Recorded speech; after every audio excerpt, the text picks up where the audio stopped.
Hi friends, வாங்க கார பணியாரம் எப்படி செய்யுதுன்னு பார்ப்போம். அதுக்கு தேவையான பொருட்கள் நம்ம இட்லி மாவு போதும், கடலப்பருப்பு, வெங்காயம், பச்சை மிளகாய், கருவேப்பிலை போதும் ஃப்ரெண்ட்ஸ். வேறு எதுவும் தேவையில்லை. இது நம்ம குழந்தைங்களுக்கு சாயந்தரம் ஸ்நாக்ஸுக்காக தான் நம்ம ரெடி பண்ணுறோம். நம்ம வேறு எதுவும் கேரட் இருந்தாலும் போட்டுக்கலாம்.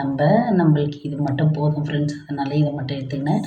எண்ணெய் ஊற்றி கடுகு மட்டும் கொஞ்சம் நிறைய போடுங்க, அப்போ தான் நல்லாயிருக்கும். அதுக்கப்புறம் கடலைப்பருப்பு, பச்சை மிளகாய், கருவேப்பிலை, வெங்காயம்லாம் போட்டு நல்லா கொஞ்சோண்டு ஒரே ஒரு சிட்டிகை உப்பு போட்டுக்கோங்க. ஒரு சிட்டிகை மஞ்சத்தூளும் போட்டுக்கோங்க. அதுக்கப்புறம் நல்லா வதக்குன்னு வதக்கி நம்ம பணியார சட்டியை வச்சு ஒரு கரண்டியாக ஊற்றி நம்ம வேக வைக்கணும். வேக வச்சு திருப்பி எடுத்து போட்டுக்கணும். போட்டு நம்ம நல்லா வெந்த பிறகு எடுத்து வச்சு நம்ம பரிமாறினோன்னா இதுக்கு தேவையானது எந்த சட்னி வேணாலும் வச்சுக்கலாம் ஃப்ரெண்ட்ஸ். கார சட்னி, தக்காளி சட்னி, வேர்க்கடலை சட்னி, புதினா சட்னி, எந்த சட்னி வேணாலும் வச்சுக்கலாம். எவ்வளோ சாஃப்டாக நல்லா வந்திருக்கு பாருங்கள்.